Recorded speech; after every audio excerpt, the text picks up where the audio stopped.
Eu queria agradecer e parabenizar, na pessoa da nossa querida pró-reitora Cristina, né, que faz um esforço enorme, né, para, junto com os outros pró-reitores, né, ensaiarem um jeito da gente, né, vivenciar ensino, pesquisa, extensão, né, como um todo.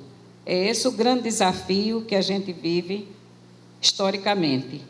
E aqui, né, acho que esta semana, né, essa segunda semana, é um esforço enorme.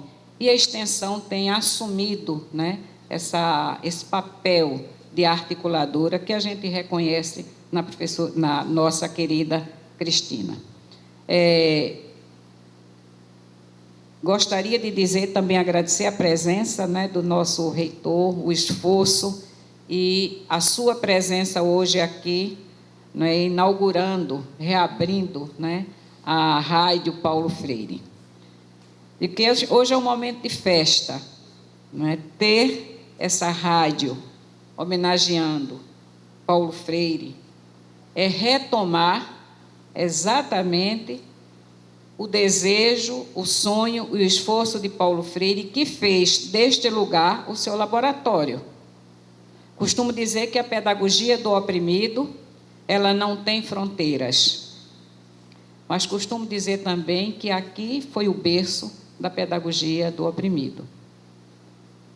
Se Angicos representou, né, a difusão da pedagogia do oprimido, mas Angicos não existiria se antes não houvesse Recife.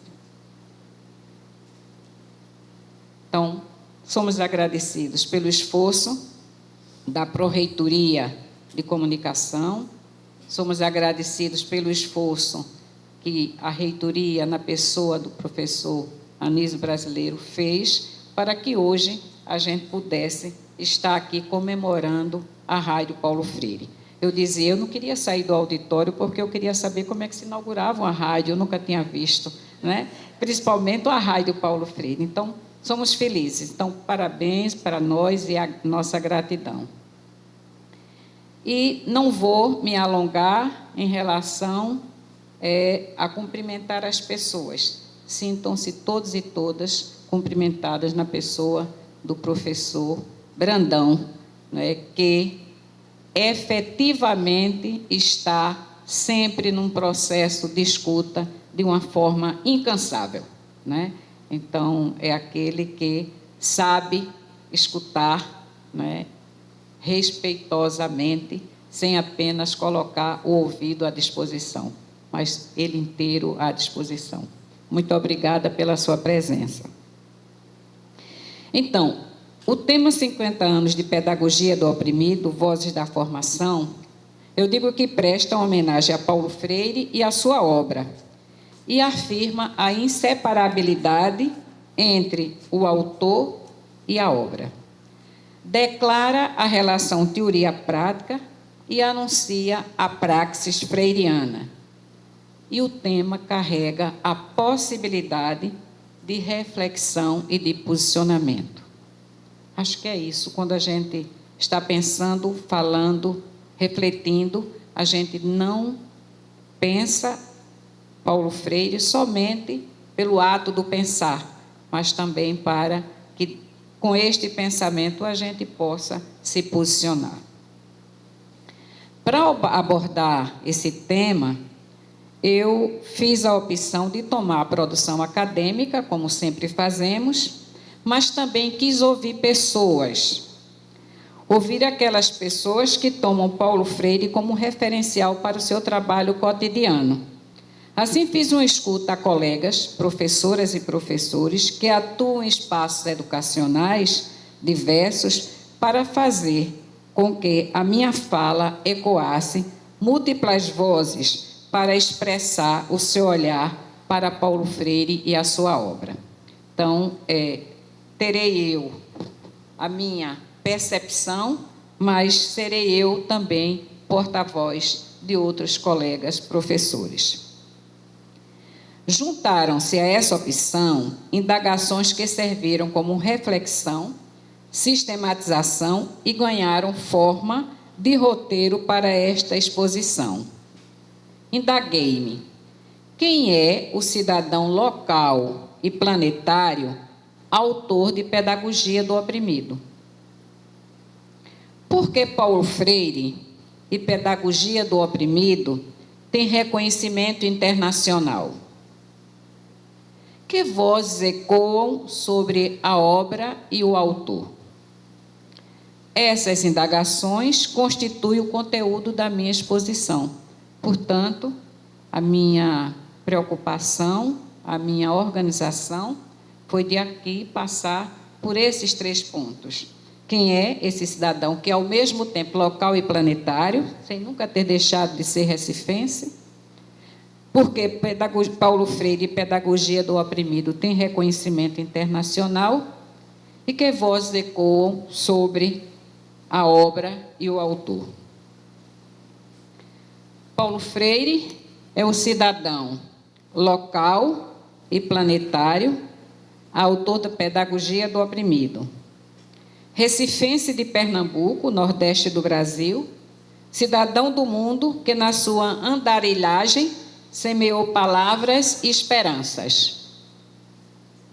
É patrono da educação brasileira, conforme a Lei 12.612, sancionada pela presidente Dilma Rousseff. Obteve reconhecimento em vários pontos do planeta pelo conjunto da sua obra, pelo seu modo de ser e estar no mundo e pela valiosa contribuição para o patrimônio espiritual e cultural da humanidade, através da educação. Então, a educação é o campo, né, que Paulo Freire ligou-se com o mundo e, através da educação, que deu a sua valiosa contribuição como patrimônio espiritual e cultural da humanidade. Paulo Freire é o 3º teórico mais citado em trabalhos acadêmicos do mundo, em universidades da área de humanas, como já apontou o professor Dimas aqui. O seu livro Pedagogia do Oprimido, cujo exemplar está aqui, né, do manuscrito, encontra-se entre os 100 livros mais solicitados em universidades de língua inglesa. E Paulo Freire, o único brasileiro a entrar nessa lista dos 100. Né? Também hoje já foi colocado aqui. Então, Paulo Freire não é pouca coisa. Este reconhecimento local e planetário está registrado em múltiplas linguagens, em diferentes pontos e grupos distribuídos no mundo.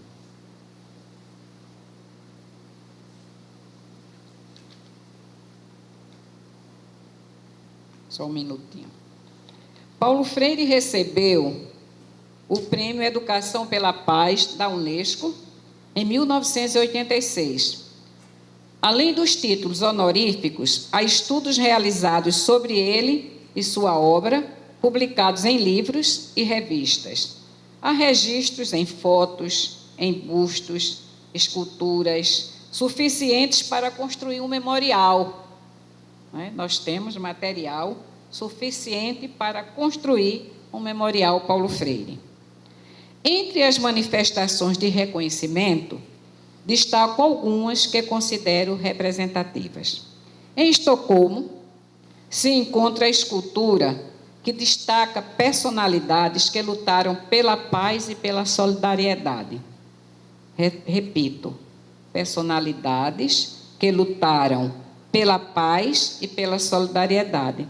Nela se encontra o educador brasileiro Paulo Freire, data de 1987.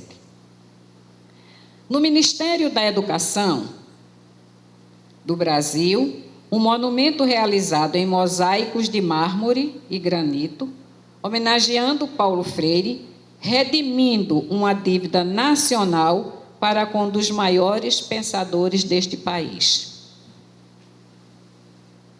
Em Recife, cidade natal de Paulo Freire, encontra-se a escultura em bronze de tamanho real, feita pelo artista plástico Abelardo da Hora, uma homenagem do movimento pedagógico latino-americano ao educador pernambucano, em 19 de setembro de 2013. Essa atividade, esse reconhecimento, esteve no conjunto das comemorações dos 50 anos de Angicos. Em Belém, está a estátua na Universidade Estadual do Pará, homenagem do Núcleo de Educação Popular. Ainda é importante ressaltar a criação do selo comemorativo aos 50 anos da experiência de Angicos no Brasil, em 2013. Então, esse selo também fez parte das comemorações dos 50 anos de Angicos, graças ao esforço da presidenta Dilma, que fez o reconhecimento, né, não só de Paulo Freire como patrono da educação brasileira, mas também reconheceu Angicos como sendo, né, este momento e essa experiência histórica que fez com que a repercussão do pensamento de Paulo Freire se fizesse nacional e internacional. Além dessas atividades, também foram e são criadas instituições que vêm fazendo a difusão dos referenciais freirianos. Então, cada vez mais a gente ainda escuta dizer que no Brasil não se lê Paulo Freire ou Paulo Freire está fora das universidades. Eu costumo dizer que Paulo Freire já está cada vez mais sendo lido e presente nas universidades. Então, entre muitas instituições que divulgam os referenciais freirianos, destaco o Instituto Paulo Freire, com base no Brasil e ramificações no mundo inteiro. No Brasil, conta-se atualmente com cátedras temáticas. Entre elas, destacamos 3. Nós somos hoje 11 cátedras no Brasil. Entre elas, destacamos 3. A primeira, criada em 1998 na PUC São Paulo, instituição que acolheu Paulo Freire na volta do exílio. Nela, ele atuou por 18 anos. A segunda, criada em 2005, a Cátedra da UFPE, contexto em que Paulo Freire deu sua valiosa contribuição e esboçou sua experiência educativa que se tornou planetária. Uma das mais recentes, a da Amazônia, datada de 2016, com uma concepção diferenciada das demais, uma vez que nasce como prática interinstitucional. Então, essas 3 cátedras, entre outras, têm sentidos diferentes. A primeira, que acolheu Paulo Freire vindo do exílio. A segunda, que aqui destaco, o lugar onde Paulo Freire esboçou a sua experiência. E a terceira aqui citada, que é o modelo mais diferente, porque ela nasce, não é, fazendo uma articulação interinstitucional. Além disso, são oferecidas, desde 2013 para cá, uma oferta de disciplinas, não é, tratando do pensamento freiriano na graduação e na pós-graduação. Portanto, há um esforço nesse país na divulgação, no trato dos referenciais freirianos. É importante ainda chamar a atenção que Paulo Freire foi o primeiro presidente do Conselho de Educação de Adultos da América Latina, CEAL. A sua contribuição é reconhecida até o presente momento, como declara Pedro Pontual. Pedro Pontual diz o seguinte: o CEAL é um dos espaços latino-americanos em que as proposições de Freire seguem sendo até hoje uma referência fundamental no esforço de reinventar as práticas de educação popular e seus paradigmas à luz de novos desafios desde o início do novo milênio. Em pleno século XXI, reafirmamos a vitalidade e a vigência da contribuição de Paulo Freire e a aposta pela transformação política e social que expresse a vivência de uma vida humana plena, baseada na ética e na solidariedade, que nos exponha ao desafio de assumir uma nova concepção de humanidade. É esse pensamento presente, né, até hoje no CEAU. Em Afonso Torres, encontramos uma síntese que colabora para fecharmos a nossa indagação. Quem é o cidadão local e planetário, autor de Pedagogia do Oprimido?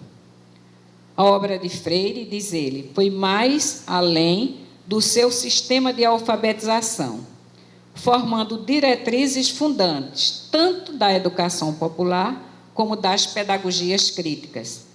A ampla obra escrita de Freire e suas inúmeras apresentações públicas configuram um rico universo de reflexões acerca da educação, da pedagogia e da ética libertadoras. Portanto, este cidadão planetário, que não deixou de ser recifense, é uma referência ética, política, pedagógica, planetária, autor de Pedagogia do Oprimido, o livro mais conhecido internacionalmente. Pedagogia do Oprimido é um construto teórico que ganhou corpo como educação problematizadora. Essa responde à nossa segunda pergunta: por que Paulo Freire e a Pedagogia do Oprimido se fizeram conhecida e respeitada e reconhecida internacionalmente? Pedagogia do Oprimido, livro escrito por Paulo Freire no século passado, tecido a partir das vivências no Brasil. É um livro conhecido no mundo inteiro, publicado em várias línguas e reconhecidamente um dos mais importantes no conjunto da obra do autor. A presença deste livro em programas de ensino e bibliografias nacionais e internacionais revela seu autor como um dos brasileiros mais lidos do mundo. Sua importância é notória e destacada pela divulgação de outro paradigma de educação, a educação problematizadora, inaugurada por Paulo Freire. Essa concepção da educação problematizadora tem sido utilizada como referencial teórico para a pesquisa, para a extensão, gestão e a formação humana e profissional de sujeitos em espaços escolares, acadêmicos, sociais e comunitários. Do mesmo modo, é uma obra utilizada em diversos campos do conhecimento, como atestam pesquisas acadêmicas. Portanto, Paulo Freire não se fecha no campo da educação e muito menos no campo da escolarização. Dito de outro modo, Pedagogia do Oprimido é um livro que traz a formulação de uma proposta de educação crítico-libertadora, cujas origens estão fincadas no contexto sócio-histórico brasileiro, marcadamente no final dos anos de 1950, a partir do olhar e práticas do no Nordeste brasileiro, sem, no entanto, se limitar a ele. Veiculou uma proposta de educação formulada por Paulo Freire, historicamente revolucionária, assentada em concepções, princípios, conteúdos e métodos que dão corpo a uma teoria educacional libertadora, preocupada com o ser humano, fundamentalmente com os despossuídos da terra. Nesta educação, ganha centralidade o sujeito e o seu contexto sócio-histórico-cultural, de modo relacional, dialógico e utópico.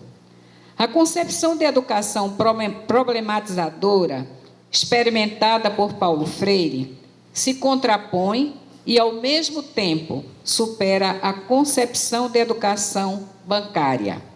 A princípio, ela ganhou corpo no trabalho com adultos, para, neste mesmo processo inicial, ser aprofundada, ampliada e vivenciada com sujeitos em diferentes estágios de aprendizagens e de formação e em diversos espaços e contextos educacionais, sociais e comunitários. Portanto, embora Paulo Freire tenha iniciado sua experiência com educação de adultos, não se fixou nessa experiência.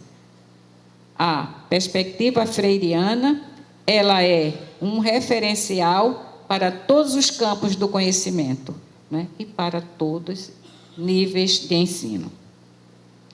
Em síntese, pedagogia do oprimido é um modo de pensar, fazer educação, superadora do silenciamento de sujeitos e dos processos de transferência do conhecimento, que ganhou forma de livro.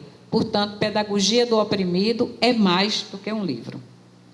Esta pedagogia toma os contextos de vida e de trabalho de homens e mulheres como seu conteúdo fundamental e reconhece em todos os homens, em todas as mulheres, nas pessoas LGBT, a capacidade e o direito de ser sujeito.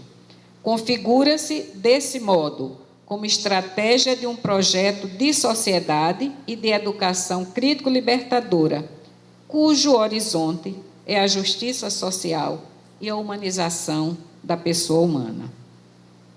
A grandiosidade desta obra e a sua atualidade estão na contribuição política e pedagógica que Paulo Freire teceu como teoria e práticas políticas pedagógicas a partir da alfabetização, da leitura de textos e contextos historicamente produzidos. Está no reconhecimento do saber e culturas populares como condição de aprendizagens e empoderamento, sem que nela se isolasse. Pedagogia do oprimido, podemos dizer, é reflexão e ação individual e coletiva.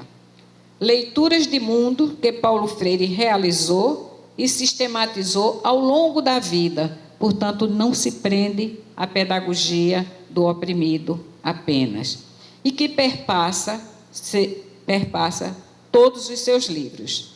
Diria mesmo que o conjunto da obra tem em pedagogia do oprimido a sua gênese, já esboçada em educação e atualidade brasileira, né? Portanto, o pensamento de Paulo Freire nasce com a atualidade brasileira, pedagogia do oprimido lá tem suas raízes, né? E extrapola para o conjunto da sua obra. Pedagogia do oprimido é, portanto, um livro, é o conjunto da obra de Paulo Freire, é uma teoria da ação pedagógica que inspira práticas em diferentes campos do conhecimento e tem suas marcas conceituais em toda a sua obra. Assim sendo, para além do livro, Pedagogia do Oprimido é um projeto de educação que atravessou fronteiras e tempos para se fazer atual e tomar múltiplas formas no uso e contribuições para o ensino, a pesquisa, extensão e a gestão.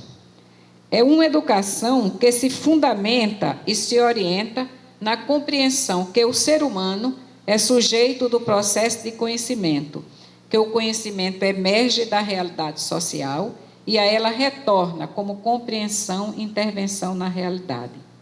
Essa educação problematizadora propõe aos homens e às mulheres sua situação como problema, desafiando-os em um processo de problematização da realidade. Essa é uma educação que se faz na relação, que inaugura a relação dialógica, que caracteriza a horizontalidade entre os sujeitos, os conteúdos mediadores das práticas e, por essa razão, valoriza os saberes da prática, as histórias de vida e as culturas que marcam a existência do homem e da mulher nos seus grupos sociais e na sociedade. É uma educação crítica, criativa, ética e estética, que não tem espaço para discursos de neutralidade, não tem espaço para discursos discriminatórios, não tem espaço para criminalização epistemológica. A educação com base nos princípios de Paulo Freire é uma educação dialógica com a finalidade da humanização do humano. Entretanto, não será demais ressaltar que essa educação é uma opção política, uma educação que não foi e não será tarefa de todos em uma sociedade marcada por privilégios e exclusões. Ela é objeto de tensão e de disputa desde a sua formulação no século passado aos dias de hoje, pelo fato de colocar-se como instrumento para a leitura, para a compreensão e para a intervenção na realidade através da aquisição do conhecimento crítico. Essa é a razão da disputa, essa é a razão da contestação. É esta educação servir para leitura, compreensão e intervenção da realidade através da aquisição do conhecimento crítico. Portanto, uma educação a serviço da humanização do sujeito humano, como formulou e praticou o educador Paulo Freire. Logo, não esperemos que esta educação venha a ser um consenso, que essa educação venha a ser, não é, o desejo, o projeto ou o sonho de todos. Passemos ao terceiro ponto, vozes que ecoam sobre Paulo Freire, a obra e o autor. A trajetória de Paulo Freire traz marcas do compromisso dele com a vida humana, com a luta pelas condições de sobrevivência, pela busca do ser mais e pela praxe transformadora. Junta-se ainda a essas marcas a capacidade de amar e respeitar o outro, povos, etnias, classes, gêneros. São marcas fincadas no campo da educação, da comunicação e da cultura que constitui o traço da humanização em Paulo Freire. Esse traço constitui uma síntese do olhar coletivo de professoras e professores para Paulo Freire e dá origem a 3 temas formulados a partir da escuta e compõe o terceiro e último ponto desta exposição. Um primeiro é Paulo Freire, o ser humano e artesão da humanização. O segundo, Paulo Freire, um homem do seu tempo. E o terceiro, Paulo Freire, praxe transformadora. Senhor da humanização. Assim poderia se dizer de Paulo Freire, conforme sublinha José, dado o esforço e o compromisso efetivos para vivenciar a finalidade educativa e respeitar a natureza humana, cuja vocação é o ser mais. Sujeito de uma existência vivida de forma intensa, compromissada e coerente, onde os eventos se sucedem, traduzindo atributos que chancelam um humano, onde pontuam a pobreza, a fome, as necessidades básicas, a inventiva de famílias populares para obter a sobrevivência, uma vida repleta de sonhos e de uma busca incessante por realizá-los, pontua o mesmo professor, o professor José. Braga afirma que Paulo Freire é um ser humano que pensava agindo, agia pensando uma educação como prática de indignação, diálogo e esperança. Expressão do concreto pensado do dever humano, Paulo Freire, mais do que uma epistemologia, se traduz como uma ontologia, sensível no trato às pessoas e com o conhecimento. É ele, peregrino do esperançar do humano. Achei bonito essa forma de se referir a Paulo Freire. Peregrino do esperançar do humano. O espírito combativo marca Paulo Freire como lutador pela humanização enquanto processo de libertação. Para Gabriela, ele não defende apenas que as condições necessárias à sobrevivência sejam garantidas, mas defende a busca do ser mais. Paulo Freire lutou, sobretudo pelos descamisados, os analfabetos, os trabalhadores, pelas pessoas que tinham menos espaço de fala, menos oportunidades e direitos, e lutou por todas as que se sentissem oprimidas, excluídas e respeitadas. Ecoa a voz de Andréia. O professor Paulo Freire defendeu e lutou por uma educação que contribuísse para a igualdade e a justiça social. Portanto, um humanismo compromissado com um projeto de transformação da sociedade, como declara João. Paulo Freire foi um homem que amou e respeitou a cada uma, e a cada uma na sua individualidade humana. Amou os diferentes povos, etnias e classes, sempre preocupado com a humanização e com a desumanização dentro da realidade histórica, propondo-se a uma praxis de ação, reflexão, ação, para transformar um mundo menos feio, para que todas e todas pudessem ter condições de gostar de ser gente, de ser mais. Mudar o mundo, torná-lo menos feio, para que todas e todas pudessem ter condições de gostar de ser gente. Isto é o que acrescenta Celso. Em síntese, Paulo Freire encarna esforço, compromisso, amorosidade, diálogo e esperança na pessoa humana, na educação como possibilidade de uma outra educação. Esses princípios e atitudes perfilam Paulo Freire e animaram sua existência no planeta Terra, constituindo um legado no conjunto da sua obra. Paulo Freire é considerado um homem do seu tempo. Júlio situa Paulo Freire como um homem do seu tempo, alguém profundamente comprometido com o destino libertário dos seres humanos e do planeta. Tal comprometimento, por outro lado, se dava em cima de critérios que ele profundamente observava. Pensava e tratava seus contemporâneos como seres inacabados, inconclusos, limitados. É interessante porque aqui Júlio não diz que ele escreveu que nós, pessoas humanas, somos inacabados, inconclusos e limitados. Ele diz: Paulo Freire pensava e tratava seus contemporâneos como seres inacabados, inconclusos, limitados, e ao mesmo tempo, historicamente, chamados a superar seu inacabamento de forma processual e continuada.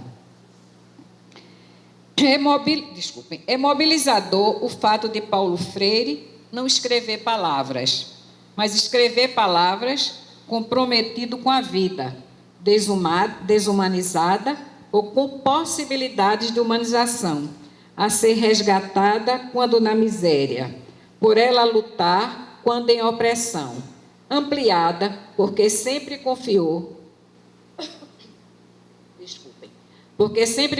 na capacidade de cada ser humano ser mais. Continua Celso na sua narrativa. A vida e a obra de Paulo Freire são testemunhos ético, político e pedagógico em defesa de um humanismo radical, concreto e solidário. É testemunho de defesa da vida de todas as pessoas, sobretudo daquelas que vêm sendo historicamente subalternizadas pelo colonialismo, capitalismo, racismo e patriarcado, reconhece João. Paulo Freire é praxis transformadora. Há uma inseparabilidade entre vida e obra de Paulo Freire. a uma unidade entre seu pensar e agir, entre teoria e prática.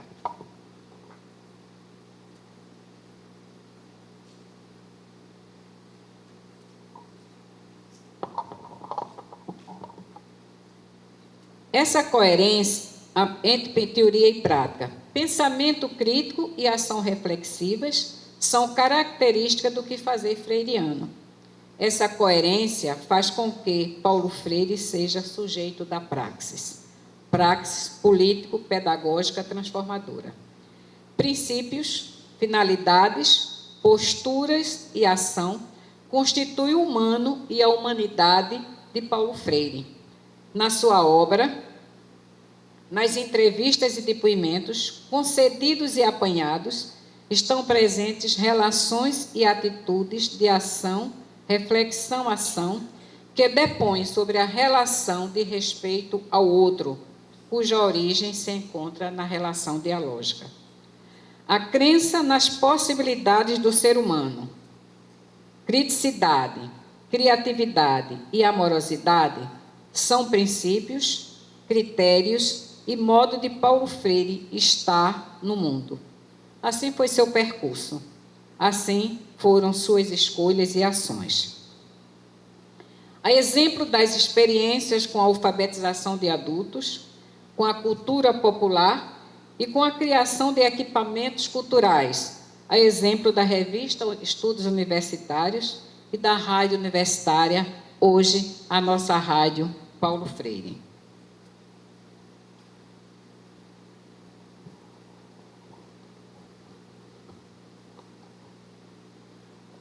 A trajetória de Paulo Freire mostra que desde o seu primeiro escrito e a atualidade brasileira, seu primeiro escrito, Educação e Atualidade Brasileira, ao analisar a sociedade brasileira e as relações de poder estabelecidas, critica essas relações injustas, onde os sujeitos têm seus direitos negados, direitos estes necessários à sobrevivência de todo ser humano.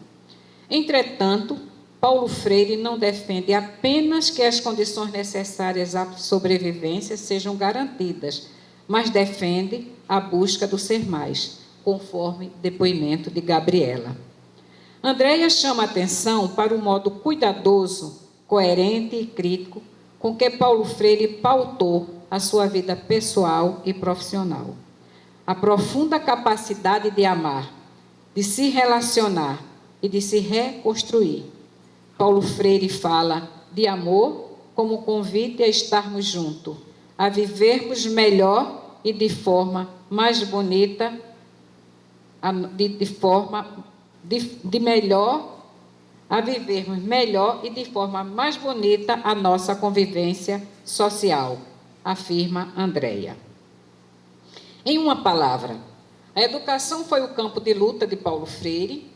Nele, ele formulou e vivenciou a educação como um construto teórico, metodológico, a serviço da humanização do humano.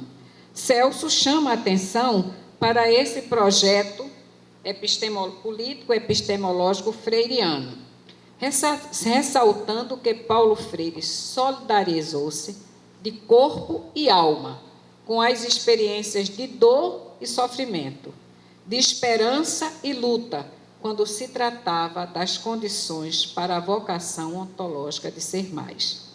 Esse foi seu projeto político-epistemológico a serviço do humano durante toda a sua vida, cujos registros estão com força e clareza indubitáveis nas suas muitas obras, as obras feitas e as obras escritas.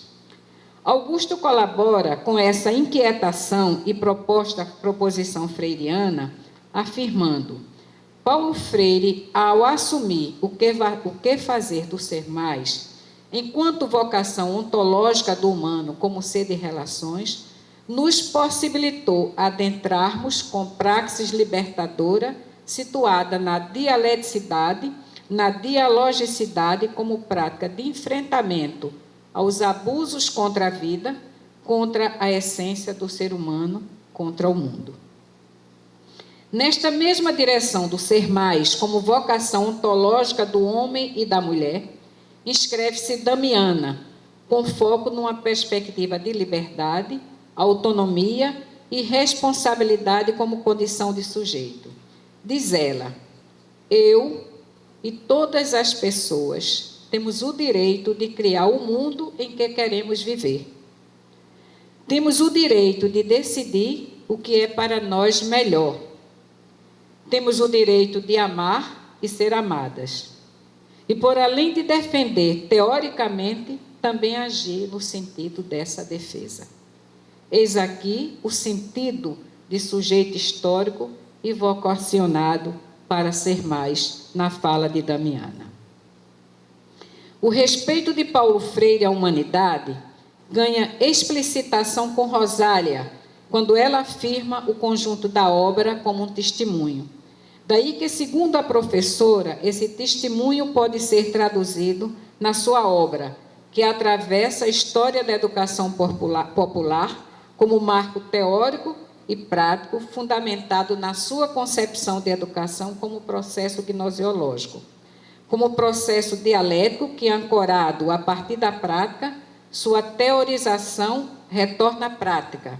O diálogo e a leitura da realidade são fundamentais para reafirmar a atualidade de seu pensamento e seu respeito à humanidade.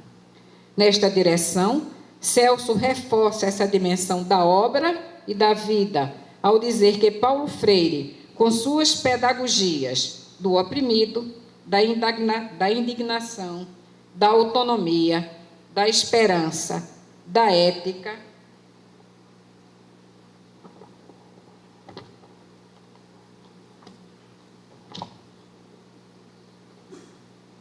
testemunhou seu compromisso com o humano se humanizando, na inteireza do seu sentir, pensar, agir como homem, como educador, como cidadão também do mundo. Paulo Freire viveu a radicalidade da praxis de uma filantropia encarnada sócio-histórica, culturalmente, por cada mulher ou cada homem em qualquer lugar do cosmos. Esse conjunto de vozes mostra que Paulo Freire se fez um testemunho do humano, uma busca de humanidade e um arquiteto da humanização a partir da proposição da educação problematizadora e da prática pedagógica que foi se constituindo, expandindo e se firmando como um projeto ético de educação e de sociedade, cujo horizonte é a humanização da pessoa humana. Nesse intento freiriano, esteve e está a possibilidade do trabalho educativo em espaços escolares, acadêmicos e do movimento social. O trabalho com o conhecimento crítico e criativo que contribua para um processo de reconhecimento da humanidade no humano, para que não avancemos nos processos de coisificação da pessoa. Concluo com a contribuição da professora Ana e de Augusto, para, por fim, evocar o próprio Paulo Freire para fechar a minha participação nesta segunda CPEC. A professora Ana, numa narrativa propositiva, destaca a atitude solidária de Paulo Freire na partilha do conhecimento e na possibilidade de darmos continuidade ao seu legado. Diz ela: Paulo Freire se faz testemunho, compartilhando o conhecimento produzido em sua experiência como educador por meio de uma escrita tão densa quanto amorosa. Paulo Freire denuncia a pedagogia do oprimido e anuncia a pedagogia da esperança. E, deste modo, se faz referência para o compromisso da educação como um processo de humanização. Como educador, seu testemunho de respeito ao humano e à humanidade se traduz como referência para a constituição de uma pedagogia da humanização, sendo esta a obra que nos cabe sugerir e realizar, diante do compromisso com a preservação de sua memória e a recriação do seu pensamento. Eis aqui um convite: compromisso com a preservação da memória de Paulo Freire, memória como trabalho, memória ativa, e o compromisso com a recriação do pensamento freiriano. Junto-me neste convite ao professor Augusto, que assim se pronuncia. O testemunho de vida de Paulo Freire e sua obra se complementam na continuidade de outras vidas e de outras obras criadas, reinventadas, com e a partir da presença de Paulo Freire no mundo. Portanto, com outras obras e outras vidas, que somos nós, né? Que temos a possibilidade de reinventar a presença de Paulo Freire no mundo. E, por fim, convido o próprio Paulo Freire, que nos diz: em um país como o Brasil, manter a esperança viva é em si um ato revolucionário. Paulo Freire vive. Continuemos esperançosos e esperançosas com Paulo Freire. Viva Paulo Freire viva. Muito obrigada.